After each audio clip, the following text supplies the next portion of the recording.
ಇಲ್ಲ ma'am. Big boss ಸಮಯ ಆಯ್ತು ಅಂತಂದ್ರೆ ಎಲ್ಲ ಮಿಕ್ಸ್ ಇಡೀ ಮುಂದೆನೆ. ಬಿಕಾಸ್ ನಿಮ್ಮ ಜುಗಲ್ ಬಂದಿ ಏನು ನನ್ನ ಜುಗಲ್ ಬಂದಿಲ್ಲ ಮಿಸ್ ಮಾಡ್ಕೊಳ್ಳೋದಕ್ಕೆ ಸಾಧ್ಯನ ಯಾರಾದ್ರೂ ಅಲ್ವಾ?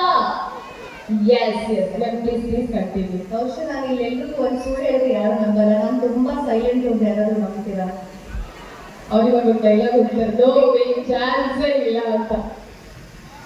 ನಾನು ತುಂಬಾ ಸೈಲೆಂಟು, ಆದ್ರೆ ಕೆಲವು ಒಂದೊಂದ್ಸಲ ಮಾತ್ರ ಸ್ವಲ್ಪ ವೈಲೆಂಟು ಇರ್ಬೇಕು. ಹೆಣ್ಮಕ್ಳೇ ಸ್ಟ್ರಾಂಗ್ ಗುರು ಅಂದಂಗೆ. ಸೊ ಹೆಣ್ಮಕ್ಳು ಎಲ್ಲೆಲ್ಲಿ ಹೇಗಿರ್ಬೇಕು ಹಾಗೆ ಇರಬೇಕು. ಎಲ್ಲ ಕಡೆ ಜೋರಿದ್ರೆ ಆಗಲ್ಲ. ಆದ್ರೆ ಬಿಗ್ ಬಾಸ್ ಮನೆಯಲ್ಲಿ ನಮ್ಮ ಜಗಳಗಳನ್ನ ಸದಾ ನೋಡಿ ನೋಡಿ ನೋಡಿ ಎಲ್ಲರೂ ಒಂದು ಕಲ್ಪನೆಯಲ್ಲಿ ಇರ್ತಾರೆ. ಅಶ್ವಿನಿ ಅಂತಂದ್ರೆ ಬಹಳ ಜೋರಪ್ಪ ಅಂತ. ಖಂಡಿತವಾಗ್ಲೂ ಇಲ್ಲ. ಹಾಗೆ ಇವತ್ತು ನಿಜವಾಗ್ಲೂ ನಂಗೆ ತುಂಬಾ ಸಂತೋಷ. ದೀಪು ಗೌಡ್ರು ಸರ್ ನನಗೆ ಫೋನ್ ಮಾಡಿ ಹೇಳ್ತಾರೆ, ಮೇಡಮ್ ನಮ್ಮ ಈ ಒಂದು ಕಾರ್ಯಕ್ರಮಕ್ಕೆ ನೀವು ಬರಬೇಕು ಅಂತ. ಯಾಕೆ ವಿಶೇಷವಾಗಿ ಸಂತೋಷ ಅಂದ್ರೆ, ಕೆಂಪೇಗೌಡರು ಕಟ್ಟಿದಂತ ಬೆಂಗಳೂರಲ್ಲಿ ನಾವು ಕನ್ನಡಿಗರು, ನಾನೊಬ್ಬ ಕನ್ನಡದ ಹೋರಾಟಗಾರತೆ ಆಗಿರೋದ್ರಿಂದ ಮಾತನ್ನು ಹೇಳ್ತಾ ಇದ್ದೀನಿ. ಎಷ್ಟೋ ಸಂದರ್ಭಗಳಲ್ಲಿ ಹೋರಾಟಗಳನ್ನ ಮಾಡುವಾಗ ನಮ್ಗೆ ಎಲ್ಲೋ ಒಂಥರ ಮುಜುಗರ ಆಗ್ತಾ ಇರುತ್ತೆ. ಎಲ್ಲಿ ನಮ್ಮ ಕನ್ನಡಿಗರು ಬರೀ ಹೋರಾಟ ಮಾಡುವಂಥವ್ರು ಮಾತ್ರ ಕನ್ನಡಿಗರು ಕಾಣಿಸ್ಕೊಳ್ತಾರೆ, ಎಲ್ಲಿ ಇಲ್ವಲ್ಲ. ಉದ್ಯಮಿಗಳು ನೋಡಿ ಹೊರಗಡೆಯಿಂದ ಬಂದು ದೊಡ್ಡ ದೊಡ್ಡ ಉದ್ಯಮಗಳನ್ನ ಕಟ್ಕೊಳ್ತಾರೆ. ಬಹಳಷ್ಟು ಜನ ಹೊರಗಿನವ್ರಿಗೆ ಕೆಲಸ ಕೊಡುವಂಥದ್ದು. ನಮ್ಮ ಕನ್ನಡಿಗರು ಎಲ್ಲಿ ಹೋಗಿದ್ದಾರೆ, ಎಲ್ಲಿ ಉದ್ಯಮಿಗಳು ಅಂತ. ಅಂತಹ ಸಂದರ್ಭದಲ್ಲೂ ಕೂಡ ಇಂಥ ದೊಡ್ಡ ಒಂದು ಉದ್ಯಮವನ್ನ ಕಟ್ಟಿ ಇಷ್ಟು ಜನಕ್ಕೆ ಕೆಲಸವನ್ನ ಕೊಟ್ಟಿರುವಂತಹ ದೀಪು ಗೌಡರು ಬಹಳ ವಿಶೇಷವಾಗಿ ನನಗೆ ಕಾಣಿಸ್ತಾರೆ.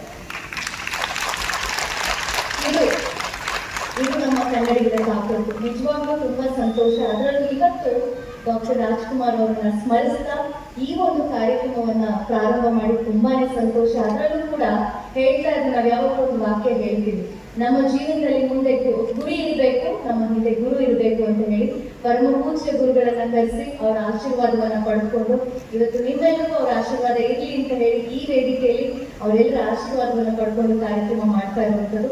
ತಮ್ಮೆಲ್ಲರಿಗೂ ಒಳ್ಳೇದಾಗ್ಲಿ. ಅದ್ರ ಜೊತೆಗೆ ಬರೀ ನಾವು ದೂರದ ಬೆಟ್ಟ ನುಣಿಗೆ ಅನ್ನೋ ಹಾಗೆ ಅವ್ರ ಕಷ್ಟದಲ್ಲಿದ್ದಾರೆ, ಇವ್ರ ಕಷ್ಟದಲ್ಲಿದ್ದಾರೆ, ಯಾವುದೋ ಒಂದು ಹುಟ್ಟು ಹಬ್ಬ ಅಲ್ಲಿ ಹೋಗ್ಬೇಕು, ಆಚರಿಸ್ಬೇಕು, ಇವ್ರಿಗೆ ಸಹಾಯ ಮಾಡ್ಬೇಕು ಅನ್ನೋ ತಪ್ಪಲ್ಲ. ಆದರೆ ಮೊದಲು ನನ್ನ ಜೊತೆ ಇರುವಂತವ್ರು ಚೆನ್ನಾಗಿರ್ಬೇಕು ಅಂತ ಭಾವಿಸ್ತಾರಲ್ಲ, ಅದು ದೊಡ್ಡ ಗುಣ. ಬಹುಶಃ ಅದು